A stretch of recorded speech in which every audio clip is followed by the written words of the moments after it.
I'm Jon Andersen. Meet my co-hosts, Nick Best and Akeem Williams. We're going to have some amazing guests on the show.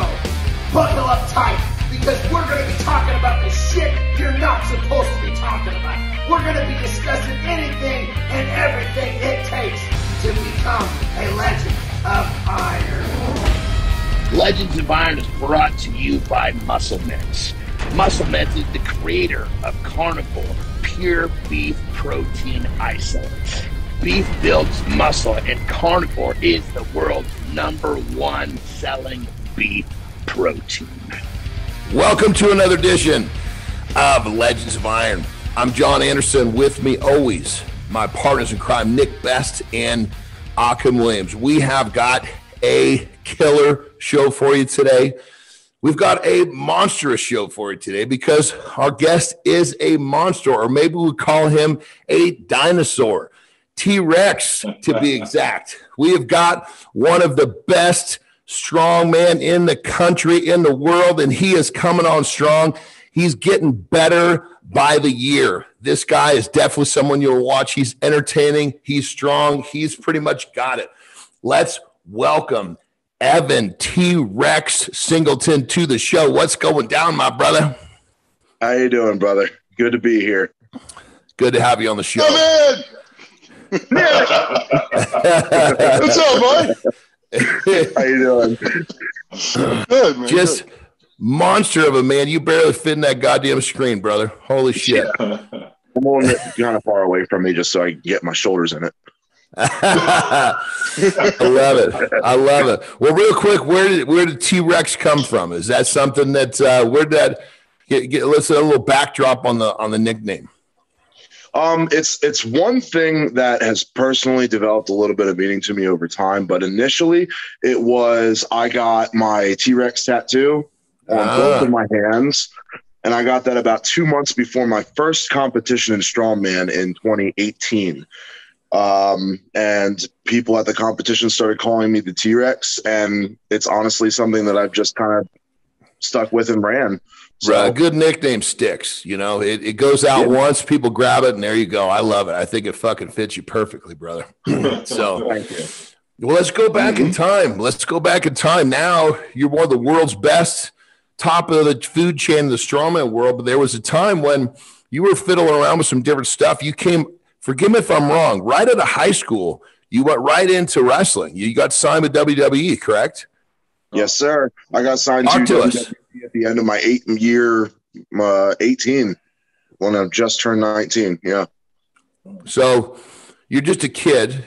Obviously, I wrestle myself, so I know what it's like being on the road and doing all this stuff. So I can only imagine being 19 years old, being exposed to what comes along with being on the road. Talk to us about that.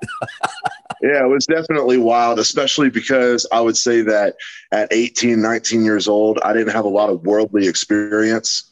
So it was a big culture shock and kind of like almost a violent shove into adulthood.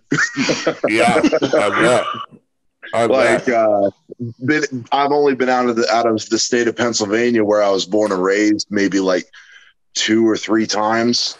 And as soon as I got signed there, I moved down to Florida by myself and pretty much just picked up and went.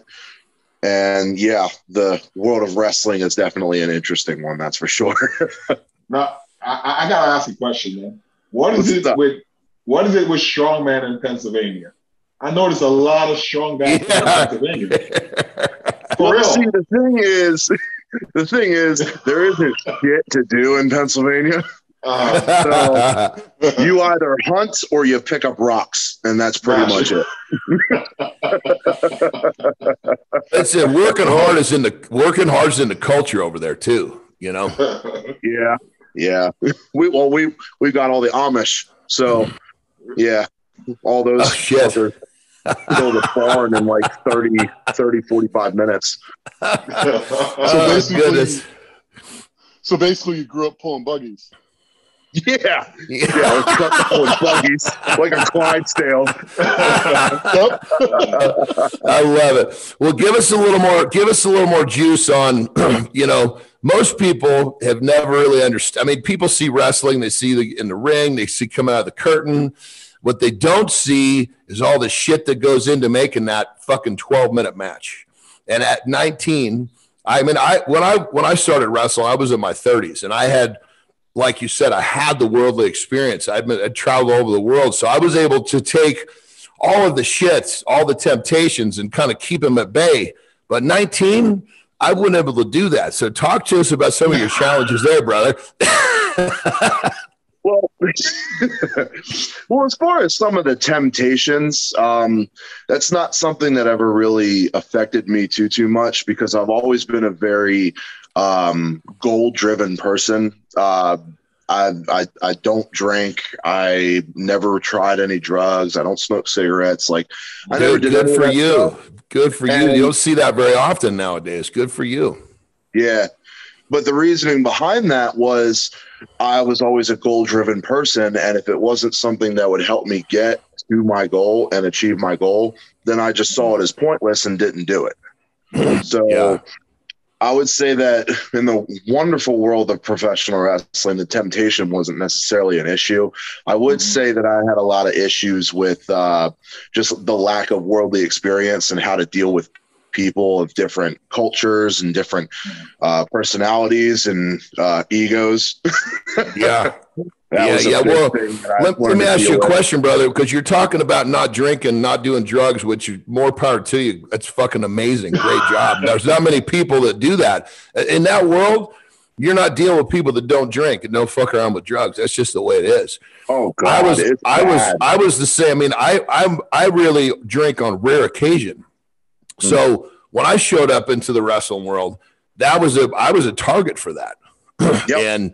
And so what I had to do literally was I had to fucking, because I'm, obviously I'm a bigger guy. Not everybody can metabolize alcohol like I could. So I would basically just drink people under the table and drink them hard under the table, make them hurt. So people would stop fucking with me. Really? Yeah, that's what, because it's kind of like in the locker room when somebody fucks with you. You gotta let them know, look, you can do that once, not twice, Yeah. And so what I would do is obviously I could metabolize, food and anything quickly. So I ate a lot as I was drinking, which means I could drink a lot more. And that's how I kind of created that space. But I didn't do that. I would have been a target, day after day, because everybody's trying to get the guy that won't drink to drink. How did you deal with that?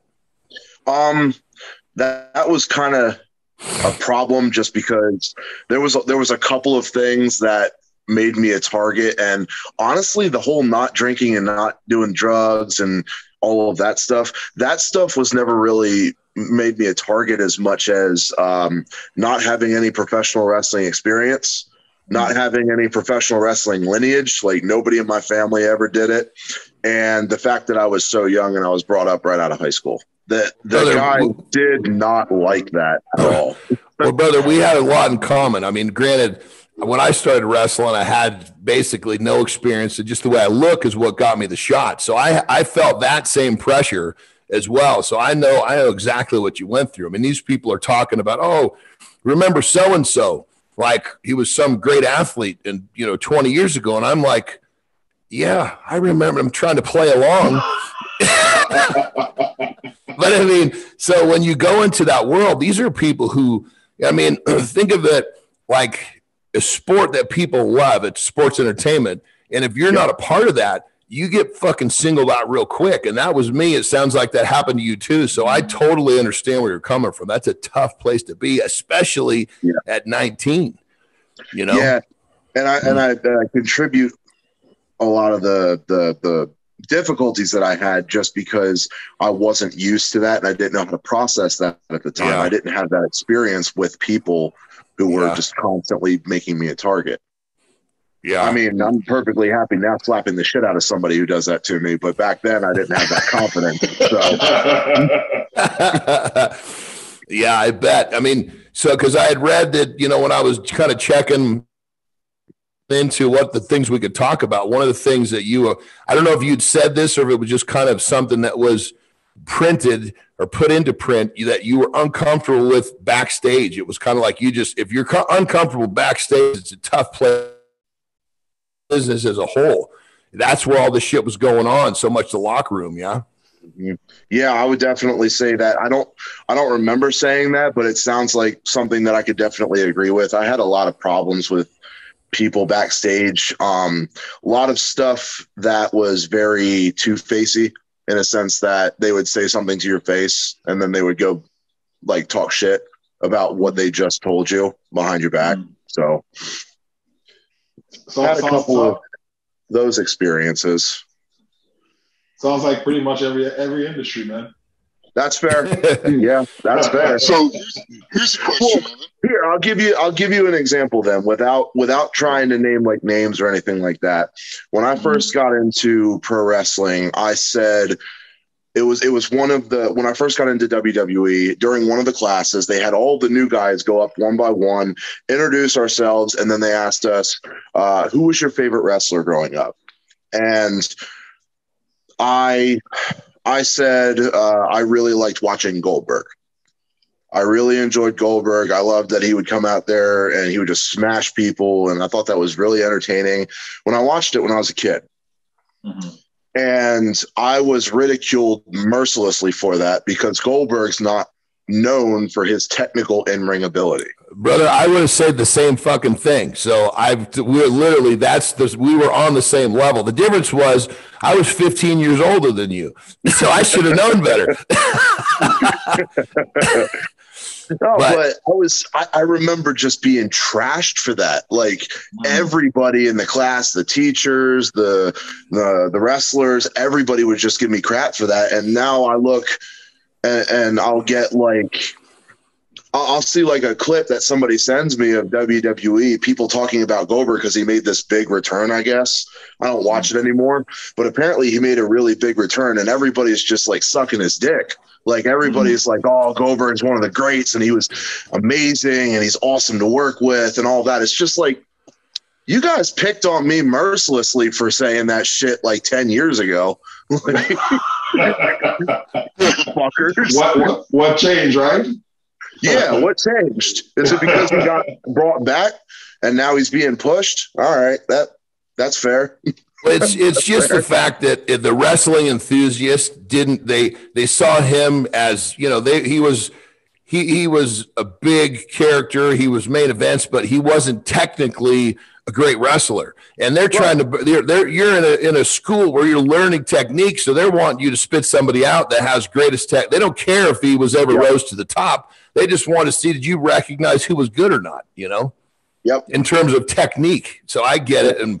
But I side with you and I understand. I went through it too, brother. So I giggle because I can remember similar situations. I was discovered as knowing nothing right away, even though I was on tour. You know, it's just the way I looked. Yeah. They quickly realized that I was good at one thing, which was fucking screaming and flexing my muscles.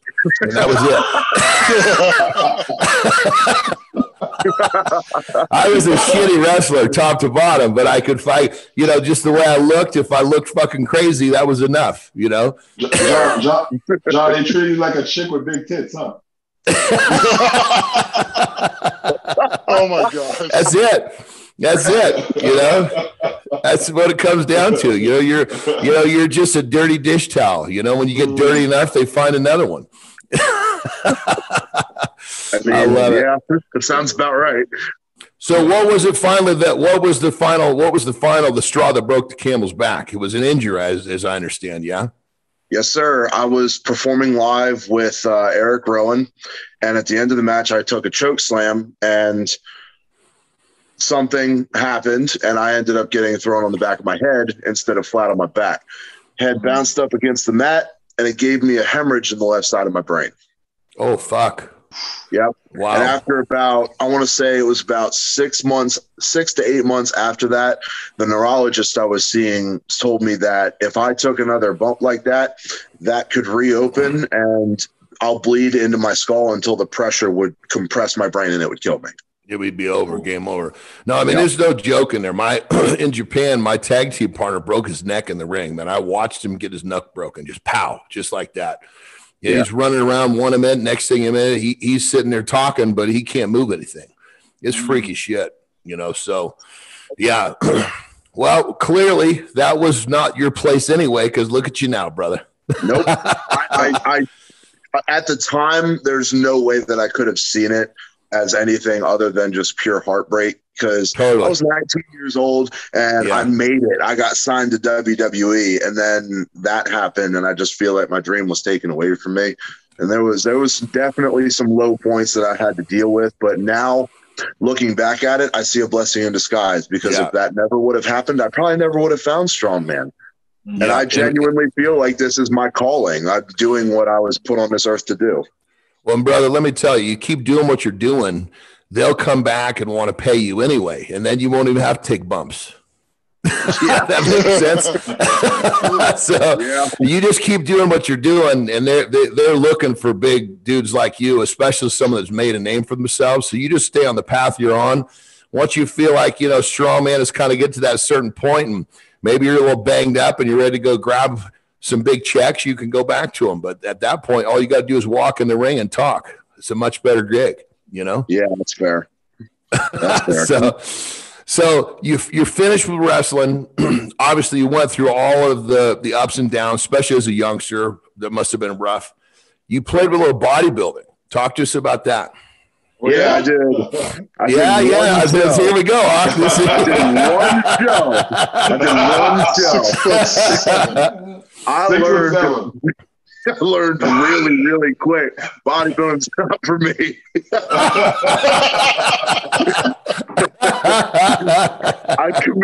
I committed to one show, and I dieted for about 7 to 8 months straight.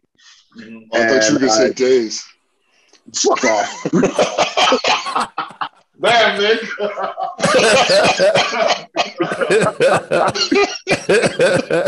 If it makes you feel any better, the second that I got my trophy for second or third, I forget which one it was. As soon as I got my trophy, I was like, I'm never doing this shit again. Ever. This is a once and done kind of thing for me. I can't do this shit again. I'm curious why you it turned you off. Honestly, it was the diet. Oh, it was the diet. Yeah, I mean, I still to this day, unless it's deep fried, do not want to eat chicken ever. At all. I ate so much goddamn chicken. I am so over it in every single. If it's not KFC, I don't want it.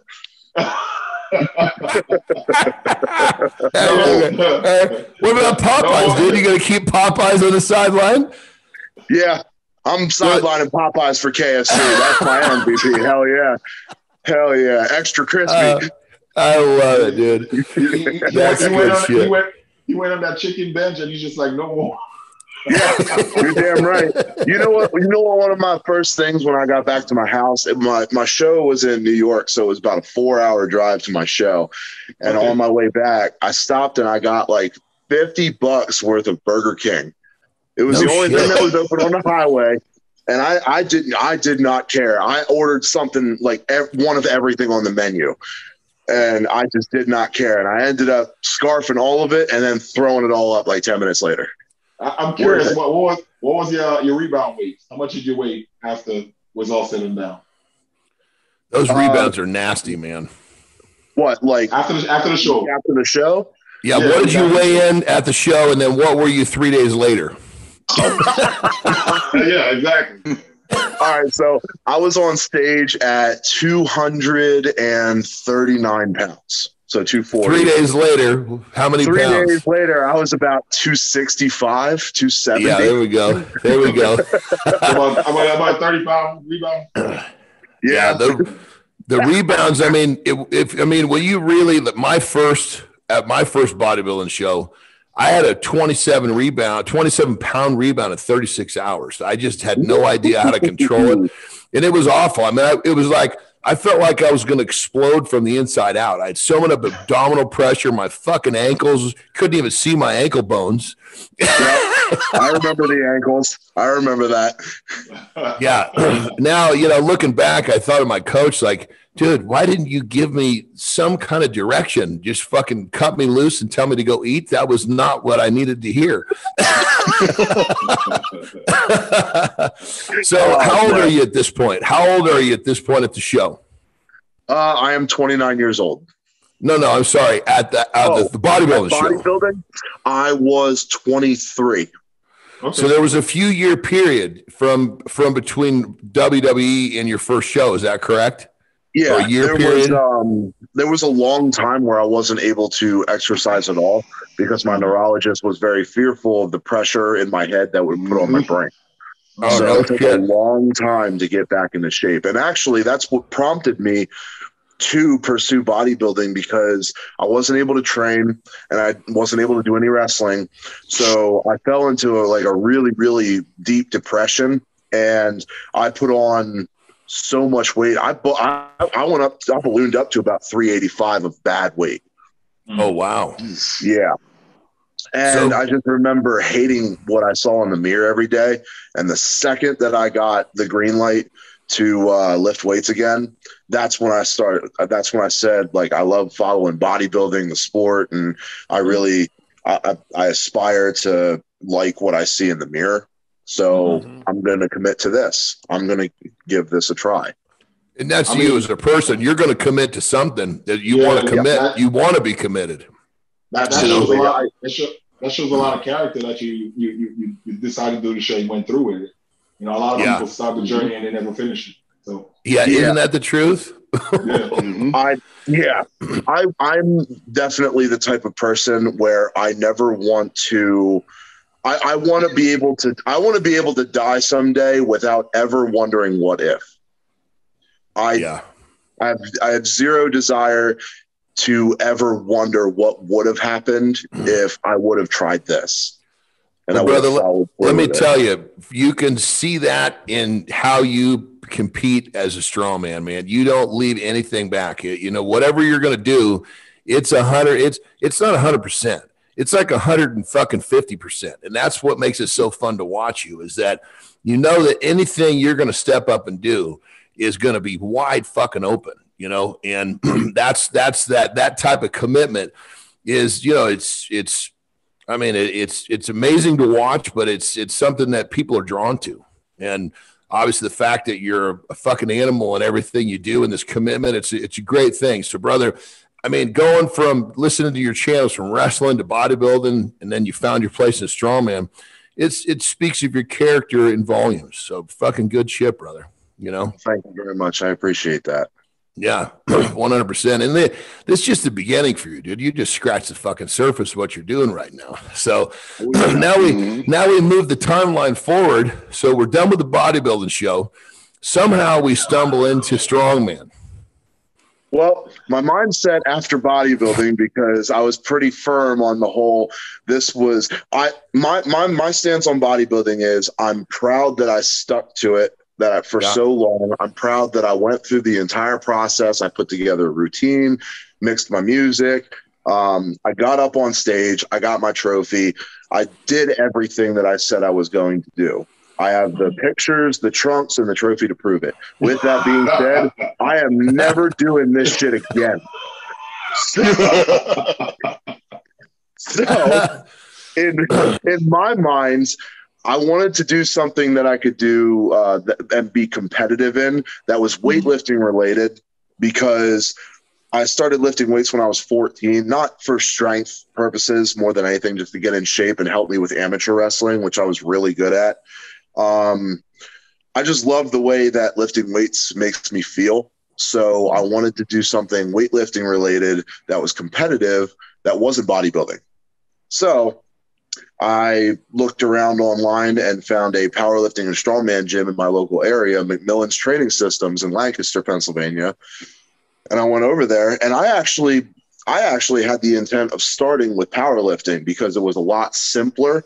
It was just 3 lifts, and it would be a really good way to build kind of a base strength for me, because I never did strength training before. It was always for aesthetics. So I set up a date to tour the gym. And as I'm going through the tour with the owner, somebody's doing log press, and I ended up bugging him for a little bit. I asked him a couple questions about strongman, about log press, everything like that. He actually let me work in with him a little bit and showed me like one or two things. And I decided, okay, well, maybe I can just try a little bit of the strongman stuff for like a week, 2 weeks, if that. And I want to say, like, within a week to a week and a half, I was like, found it. The rest was, I could feel that coming. The rest was history. We were real close to that. I could feel it. I love it, brother. Yeah, the first time that I tried log that day, and then like the next day I did farmers and yoke, I was like, oh, I love this. This is fun. Nice. And that's very nice. No, never looked back. Evan, people need to understand something. What's your max log now? It's got to be over 450, because I've hit 450 already. Exactly. And what's your max deadlift? What's your best pull in a contest? 1,000 pounds. Yeah, I knew that. I'm just I know what it is, but I want people to understand. I don't mind saying it. He says that so casual. I remember when Eddie Hall pulled that 1,000 pounds at the Arnold. I was so freaking mind blown, and you just seen 1,000 pounds, like, it's 1,000 pounds. It's crazy. Isn't it crazy, dude? The level of strength now. I know.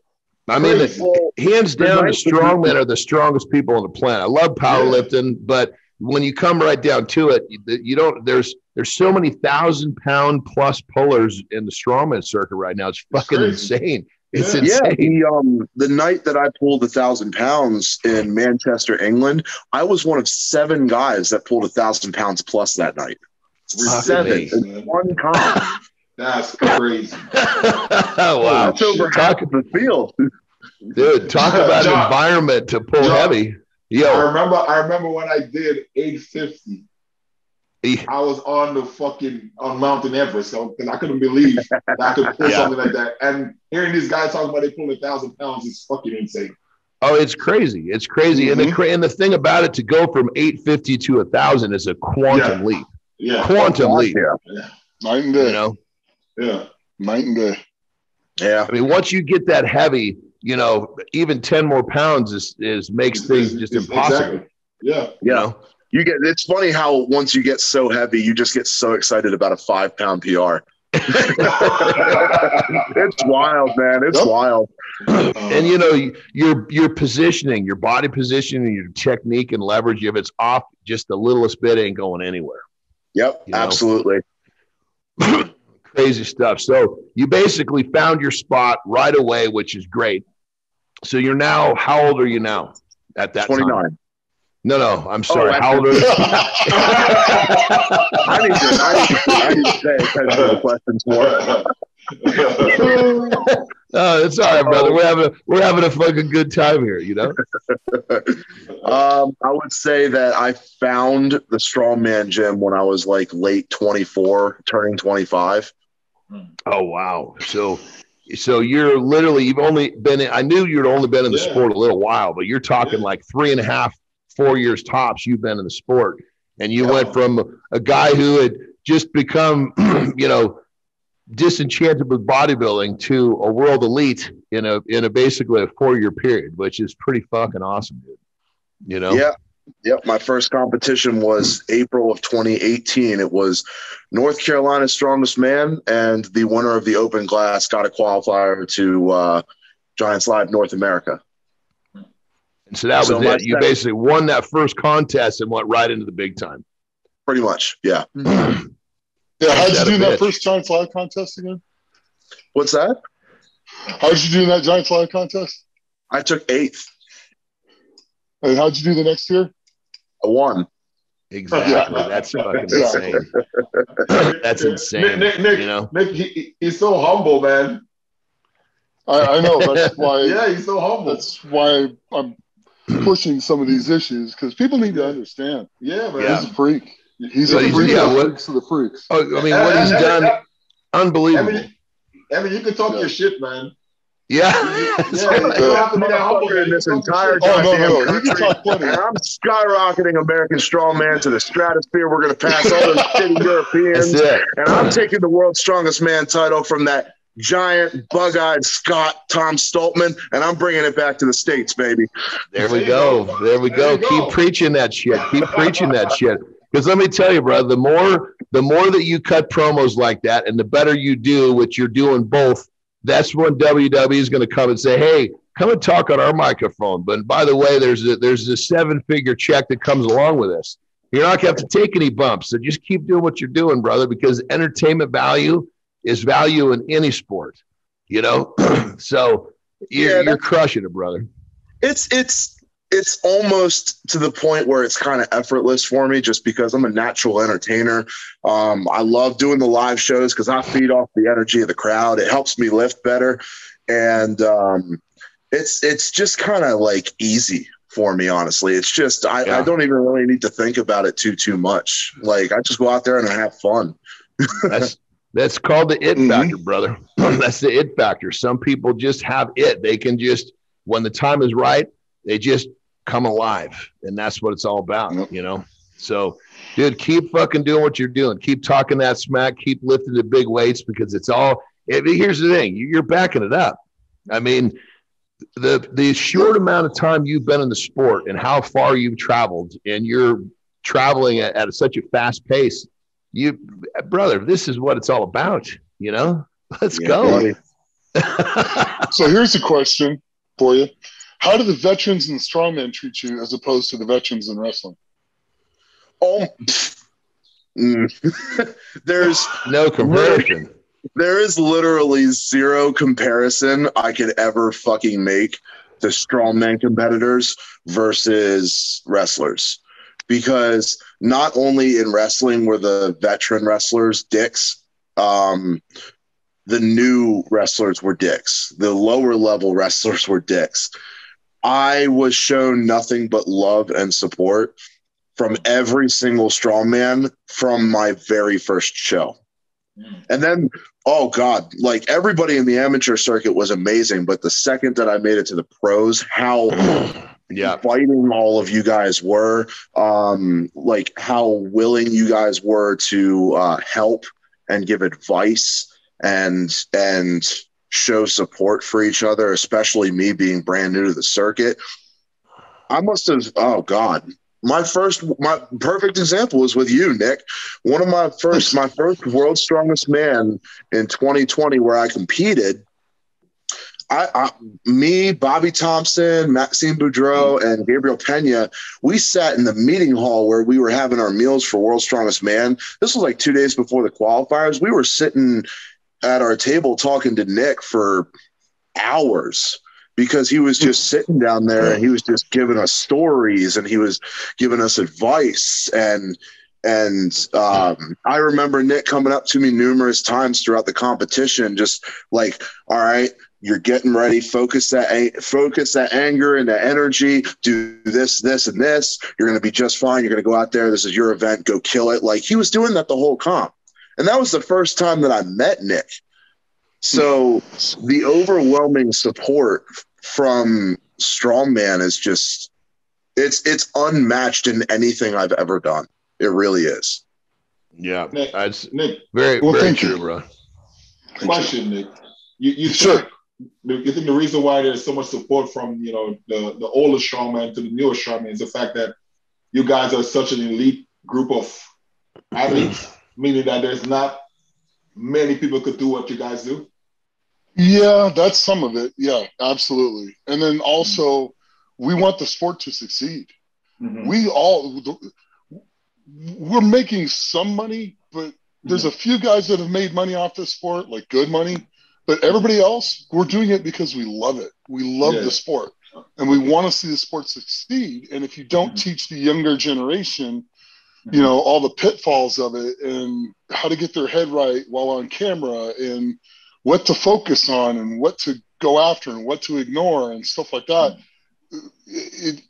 We want them to be better than we were. And we want them to make less mistakes than we did. And if there's something I can tell him that'll extend his career an extra 5 years and make him successful, all the better. I mean, I don't know how much longer I got. I'm going to keep going as long as I can, but I'm having fun, and I enjoy, coaching the younger kids and having fun with them and teaching them, the right way of going about things. Yeah, and Nick also too, brother. I mean, we've known each other a long time. You're a special individual, and I'm saying everybody. I totally agree. The sport of strongman is a big family, but you are also a very special individual within that, that group. So I second that. Yeah, appreciate it. Yeah, so yeah, I mean, it's like God, it's like I don't think I can remember a time when Nick has been anything other than positive and smiling, and it's really great that guys like Evan have you, Nick, because it's only time Nick wasn't happy was when Michael O'Hearn beat him. Yeah, I tell you what, it motivated me. I bet he was pissed back then. Without that guy, I wouldn't have done the things that I did. I went on a tear that just, it motivated me, and I appreciate that, because without him, maybe I win one and just kind of like, okay, I'm good. So I love that guy to death. Yeah, he's a cool cat, man. He's brought a lot of positive influence into just about every corner of the industry. So, so Evan, what was? Let's talk about inspirations. Obviously, you've been in the sport of strongman a short period of time, but you've obviously poked your head in a lot of different areas of being an athlete. Everybody has inspirations. Sometimes it's a parent, sometimes it's another athlete. Talk to us about yours. I would say, as far as people that inspire me, it's definitely other competitors. Brian Shaw comes to mind, because at first glance, surface level, it's American strongman. Incredibly successful. His rap sheet speaks for itself. He's a legend of the sport. Yeah. A laundry list of wins that just does not ever stop. And then as I got to know him and talk to him and develop a little bit of a more personal relationship with him, just who he is as a person, he's just an overall fantastic ambassador for the sport. He really is. There's a reason why he is as successful as he is, and he deserves it, and he's earned it. I remember when he first came into the sport, Nick, you probably remember this too. Fresh out of college, 310 pounds. I mean, looked like a runway model, face all shaped up. I mean, no, I swear to God. I mean, he was like a great looking guy. Like, holy shit, man! The guy's 6'8". He was a basketball player at that point. We're talking about Brian Shaw, right? Yes. Yeah, good looking guy, and I was just like, dude, I'm telling you, same person. Go on the internet and start looking back. You're going to have to go back probably like 2005-ish is my guess.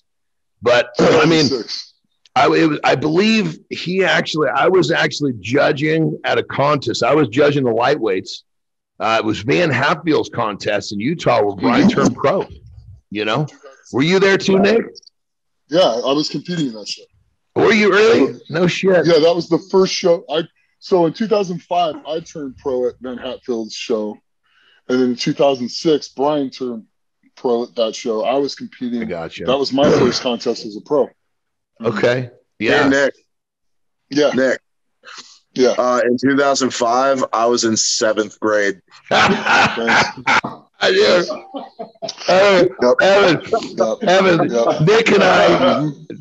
Nick and I were lifting. We started lifting weights in the early 80s. Way before I was born. Oh yeah. Shit, your parents were probably just being born at that time.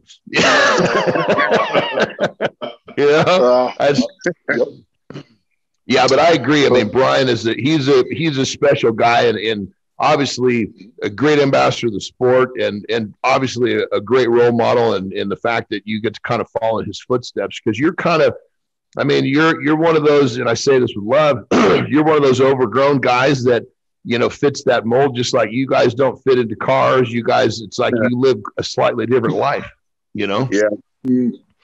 It's going to be fun sticking him in the mini tomorrow. Don't remind me. So I have a Mini Cooper. So, you have a Mini Cooper? Yeah, I'm going to pick him up from the airport tomorrow in my Mini Cooper. You got to make a video of that and post that, man. I would love to see that. Oh, we're going to. Evan, how long are you going to be in Vegas, brother? I am leaving tomorrow, and I will be staying there until Monday. Oh, well, fuck, because I come into town on Thursday night. Oh.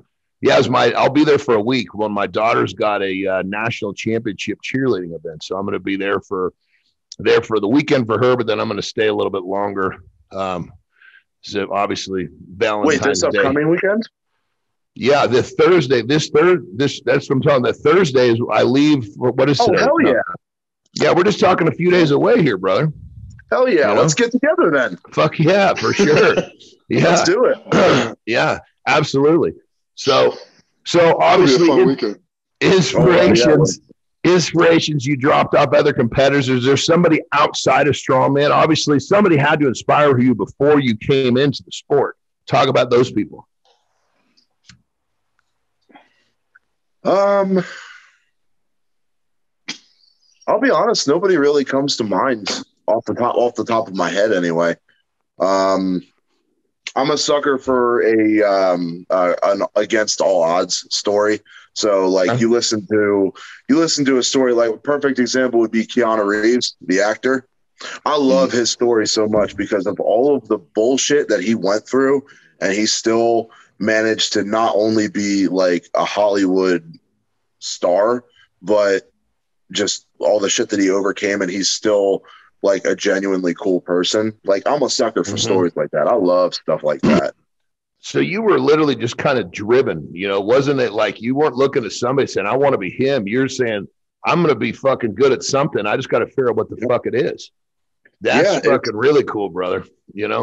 That's pretty much it. Like, I never looked at one individual person and was like, I want to follow in that person's footsteps. I want to be like that person. I would say that for me, it was more of it's exactly how you just said it. I don't know what it is yet, but I want to be the best in the world at X. I just didn't know. Be great at something. Gonna be great at something. Just got to figure out what the fuck to do. I think you got it now. I think you're there now. My number one thing for me personally would probably be I want to be remembered as the best. Nice. That's what I would say. Well, you got. I'm telling you, man. You're You're on your way. You know, we had Rob Kearney on not too long ago, and you know, he and the two of you are my favorite two to watch, because for him, you know, he's 280 pounds versus, you know, 380 pounds. And then it's just like, okay, you know, somebody fucking hit the fucking nitro switch on this guy. Let's watch him go crazy for the next 60 seconds. Yeah, Nick's going to have to put up with me for the next week. So he's going to be seeing some of that shit. It's going to be fun. We're going to have a good time. Hell yeah. I don't think we're going to have a crazy Uber ride this time, though, because we have nothing will ever top that Uber. Unless we get that exact same Uber again, nothing will ever top that. That was awesome. Pretty amazing. We got to know the Uber story, man. Yeah, you got to tell the story. You can't leave an inside story when we're supposed to be bullshit and having fun. What happened? You know. All right, Nick, do you want this one? No, you go right ahead. All right, so we're all getting ready to go to a Disturbed concert, and there was like other acts there, like Stain, and I remember Nick going absolutely batshit insane for Mud Shovel. But before we made our way over to the venue, we were trying to get something to eat. We decided to go to Longhorn Steakhouse, and we called an Uber to take. There was a group of like 5 of us, 5 or 6 of us. We called an Uber to take us from the hotel to the steakhouse, and this guy shows up in a minivan. And the second that we opened this thing up, it looked like this guy had an entire nightclub in the back of his minivan. He had strobe lights. He had flashing different colored Christmas lights all over the place.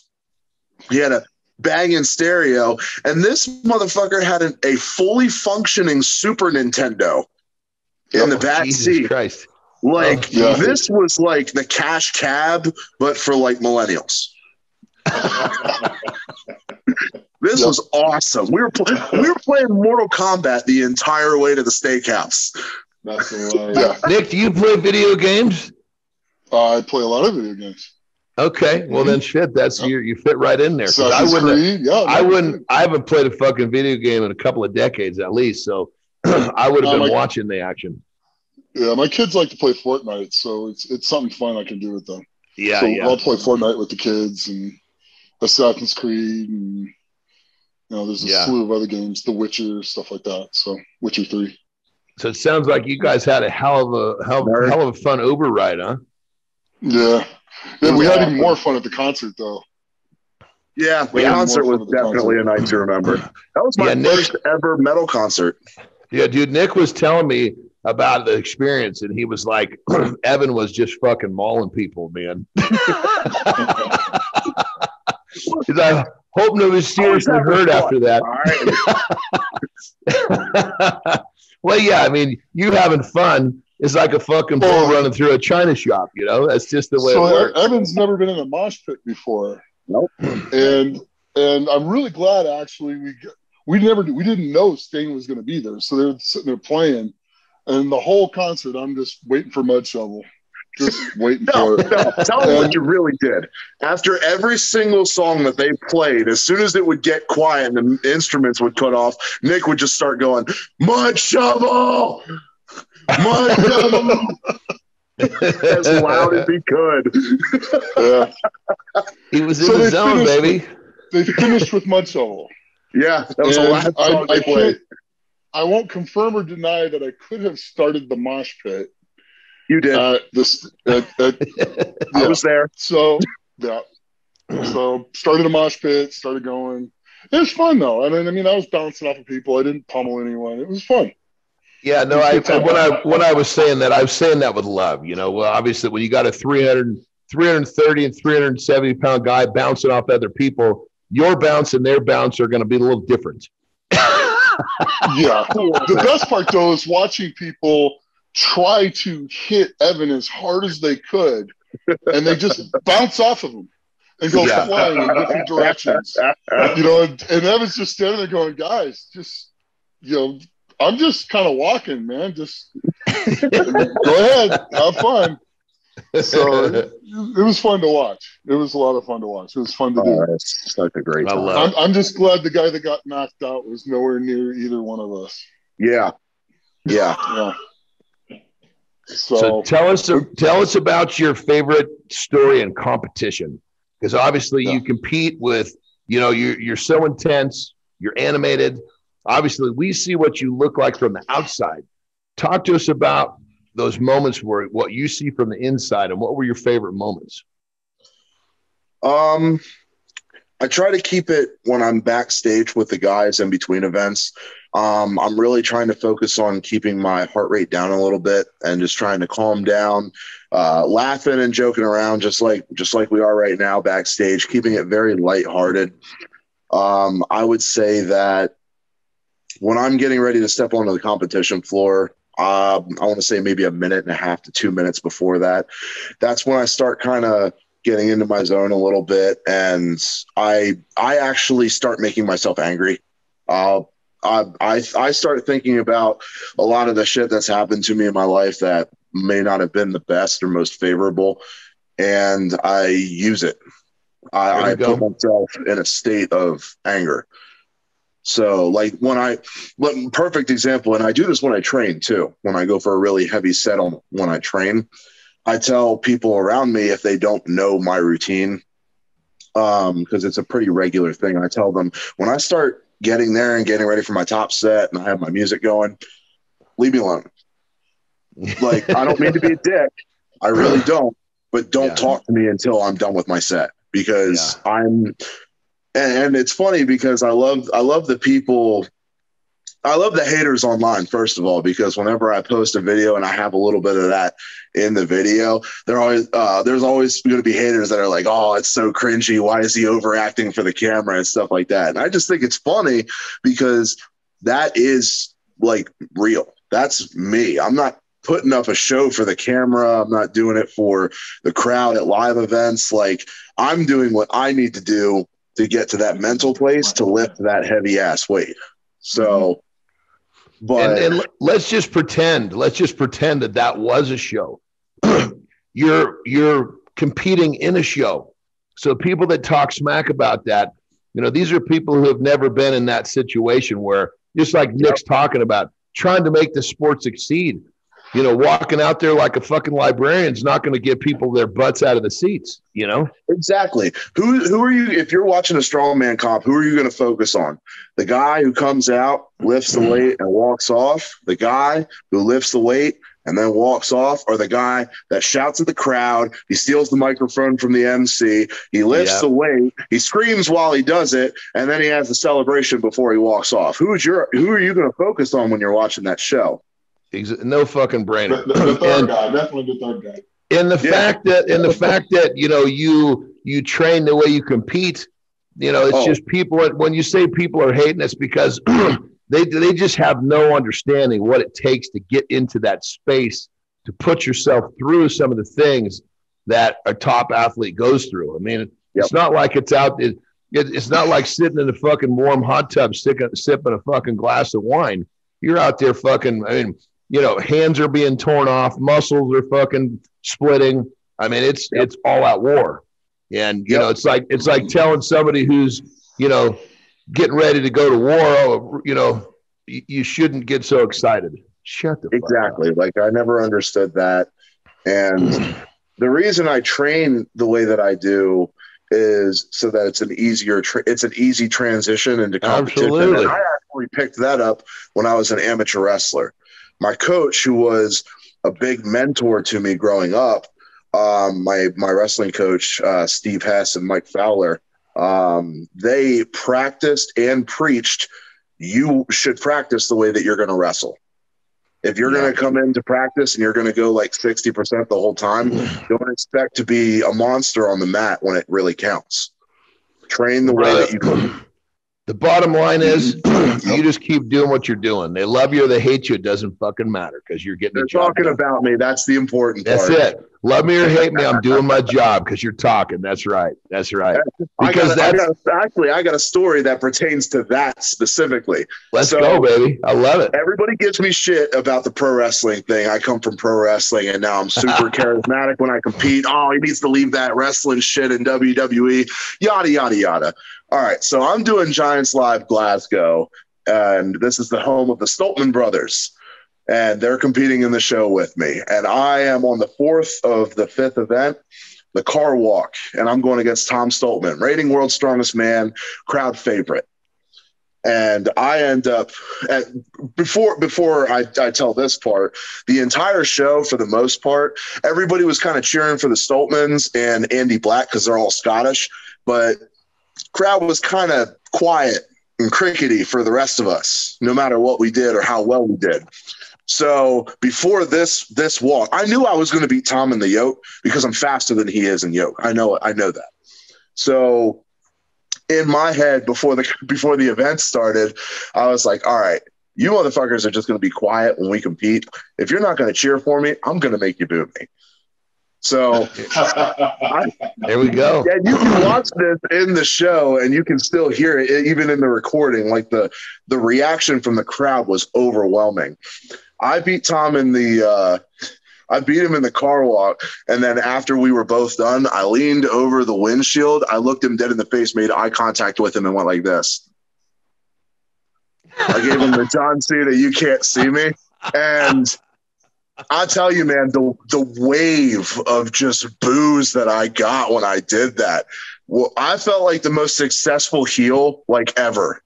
Dude, it was a crowd of like, dude, it was a crowd of like 4,500 people just all simultaneously just giving me shit for like a minute straight. It was awesome. Brother, I mean, think about like, you know, Robert Oberst. He used to do the same shit. It was perfect. Yep. It was creating that rivalry. It's what, I mean, granted, you're going to get the people, oh, don't do that. Shut the fuck up. This is what people want. You know, people want a rivalry. People want excitement. People want a little smack talking. That's what it's all about. He used to remember, Obi'd get on the mic and he'd talk smack about, this is what I did. Eddie doesn't have a chance. Just straight up on the microphone, calling him out. Perfect. That's what made it exciting, you know? Yep. The only difference between me and Rob is I'm good. There we go. Rob, I love you, Rob. I love you, Rob. I know. We were looking at Rob on the show, so we'll have to address this for him. This is perfect. I love it. Oh, that's funny, Rob. You know I love you.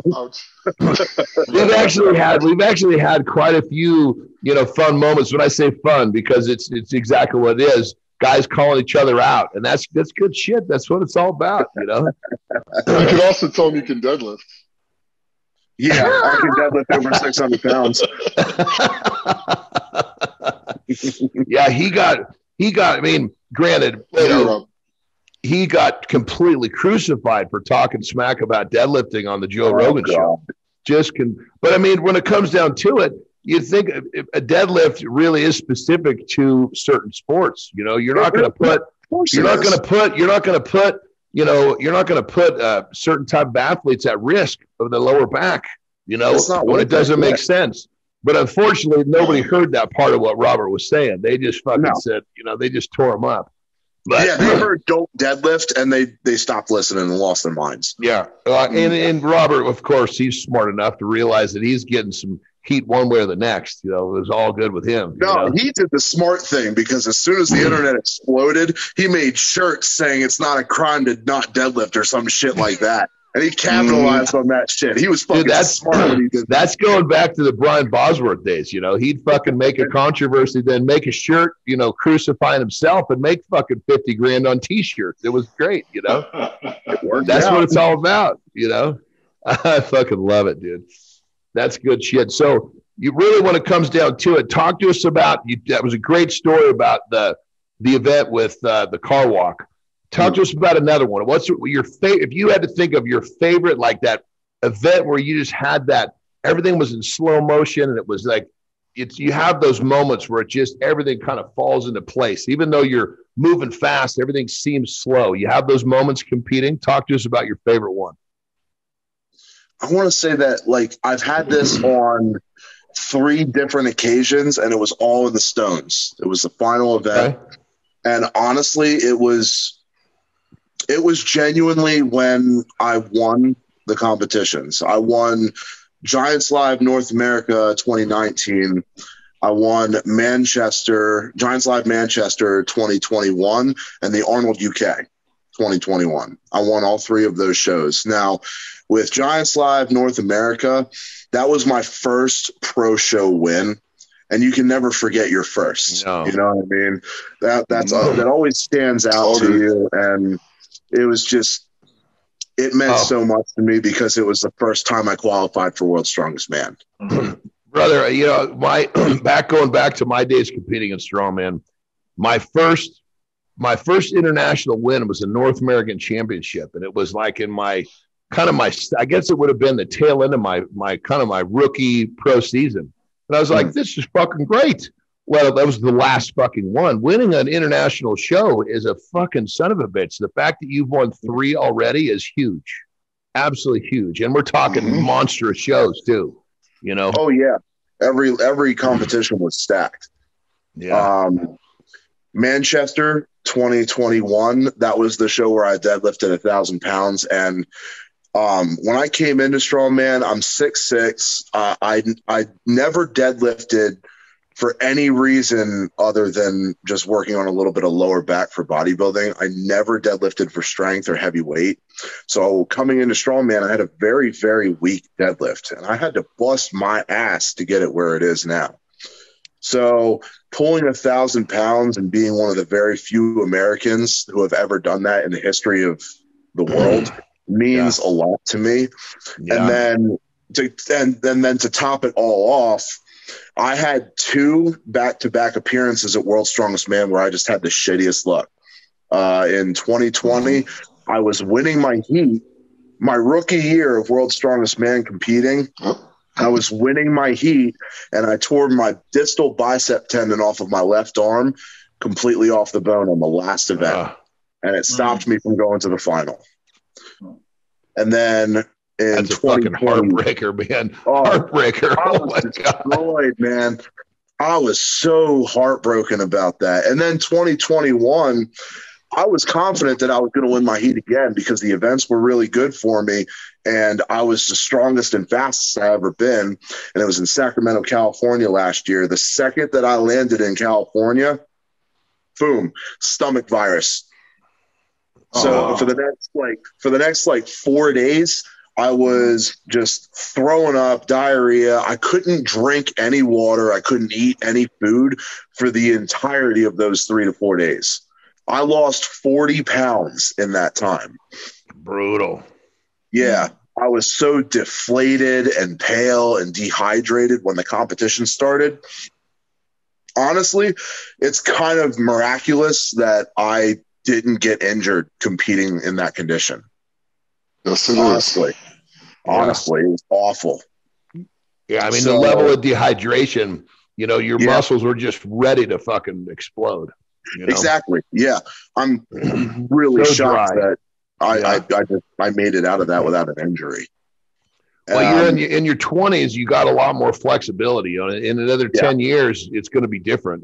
10 years, you probably treat that very different than you will right now. Right. Yeah. Your flexibility starts going about 45. When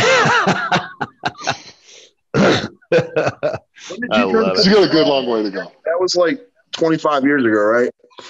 Yeah, 8 years ago, yes. I fucking love it. So I had, I love you, Nick. Love you too. I had those back-to-back really bad performances at World's Strongest Man, the unlucky performances, and I had a point to prove. So winning that show, the slow motion came in the stones, because if I beat Alexei Novikov, then I won the show.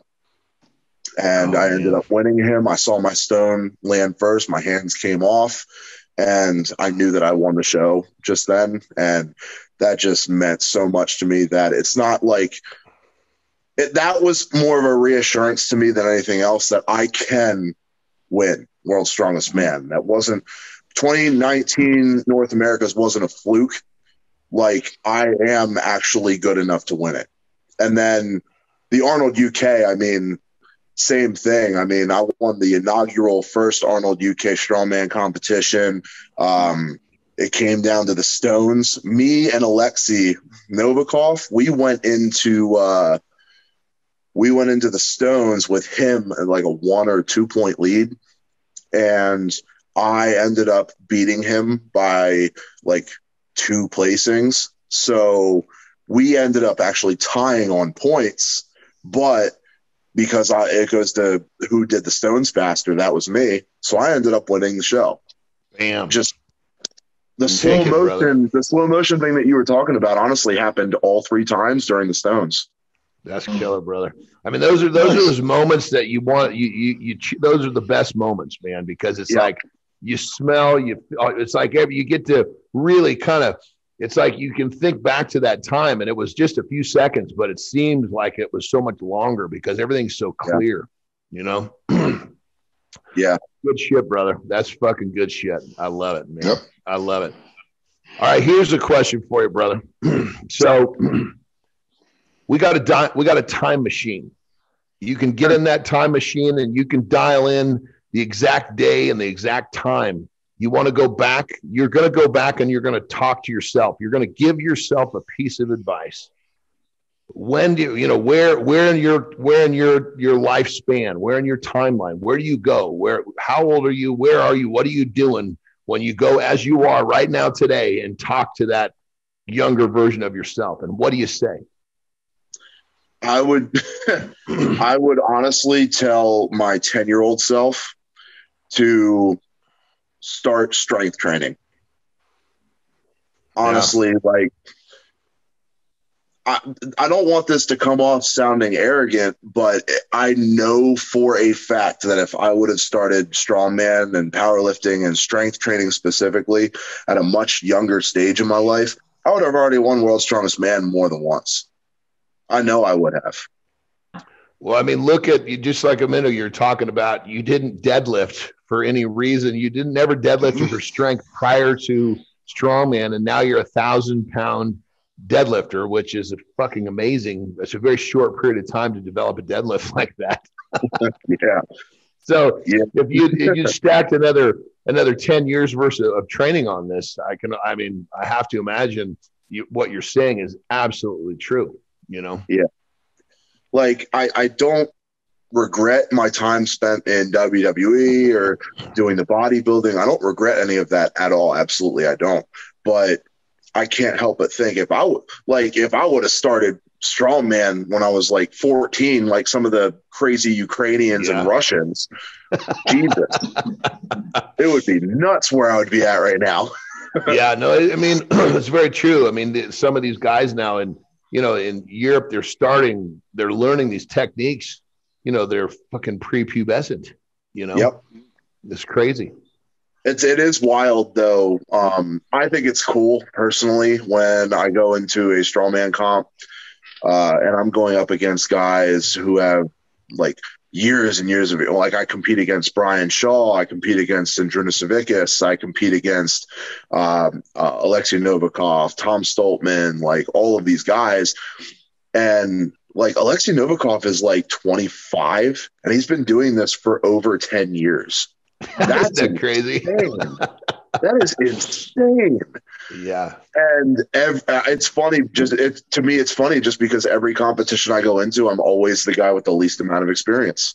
I've been doing strongman for the least amount of time.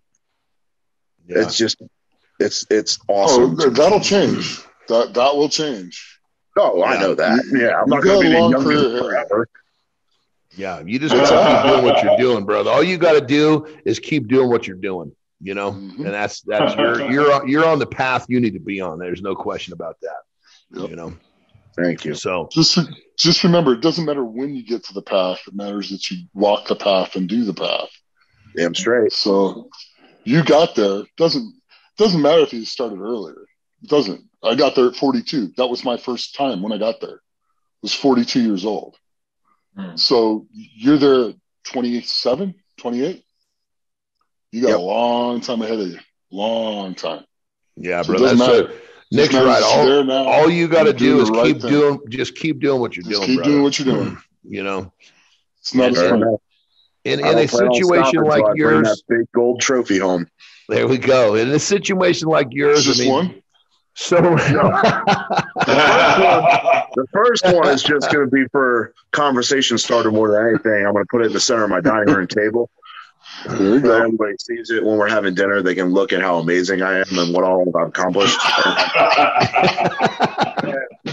Every other one I win after that, that's what gets put in the trophy cabinet. Gotcha. Now I might put one in the bathroom, one in the bedroom, so I have something to look at when I got to cuddle with something, so I might bring that in the bed with me.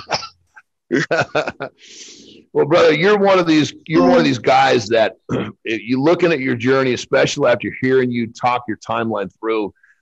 This was all kind of, everything happened for a reason. Obviously, it'd been different had you started training earlier. It'd have been different if a lot of errors. But the bottom line is, you're here. You're doing so well, and you're getting better so much faster. You know, it took everything that happened to put you in the space to be on this meteoric rise. So, brother, you just keep doing what you're doing, man. It's a lot of fun to watch, brother. A lot of fun to watch. Appreciate it. Thank you. Absolutely. So this is a little bit of a different question because you're so young. Because how old are you? I'll ask that when you can answer it properly this time. How old am I right now? Right now, as we speak, this second. This second. All right. 29. Here we go. Here we go. We got third time's the charm, baby. In your defense, we were jumping around the timeline, so I can understand where you're coming from when you kept answering 29. So at 29 years old, you've done so much in such a short period of time, and you're going to do so much more. So obviously, Legends of Iron, you know, where you're literally carving out your legend as we speak. You've got a big career ahead of you. When it's all over and the physical part of you is gone, what is it that T-Rex is going to be remembered for? What is it that you want to be remembered for? I want Evan the T-Rex Singleton to be remembered as one of the most dominant, if not the most dominant, strength athletes in the entire history of the world. I want to be revered as somebody who won multiple world titles, defended those titles, was known for his dedication and unwillingness to quit. Through everything that I have been through, I've been through my fair share of shit in the short amount of time that I've been in strongman. My belief in myself and my willingness to continuously stay dedicated and put the work in has never withered once. I love it, brother. Love it. Good shit. Good shit. Well, again, this is like the tip of your iceberg. So, you know, you got at least another decade to be doing what you're talking about, if not more. I mean, Christ, look at Nick. Nick is in his 50s, still competing at that level, you know? Yeah, I know. So, yeah. Fucking absolutely unreal. Brother, you have been one hell of a fun guest to have on, and I got to tell you, I had a hell of a good time talking with you, brother. So thank you for coming on the show. That. Likewise. Yeah. Fuck yeah, brother. I look forward. We'll connect this coming weekend when you're out in Vegas, and I'm going out there too. Mm-hmm. That'll be fun. We'll go get a meal. Oh, hell yeah. Definitely going to have to do it. Absolutely. Yeah, so thanks for coming on the show for sure. Nick Ox, you guys have anything else for him? I only got one thing to say. If you're taking both him and Nick out, make sure you're not paying, because that's going to be one hell of a bit. Nick invited me. He's paying for everything. So we're probably going to do a brisket, and we're probably going to do a prime rib. So I think we'll be okay. Love it. Love it. Well, brother, again, thank you for being on the show, and keep doing what you're doing, because it's just getting better and better. You're, like you said, me personally, you're in the top 2 of people I love to watch. You're animated. You're getting the job done. Keep talking that smack. Keep fucking doing what you're doing, my brother. That's it. I don't plan on stopping anytime soon. I love it. Right on. Well, there you have it, everybody. There is another edition of Legends of Iron. We are here to make you the best version of yourself.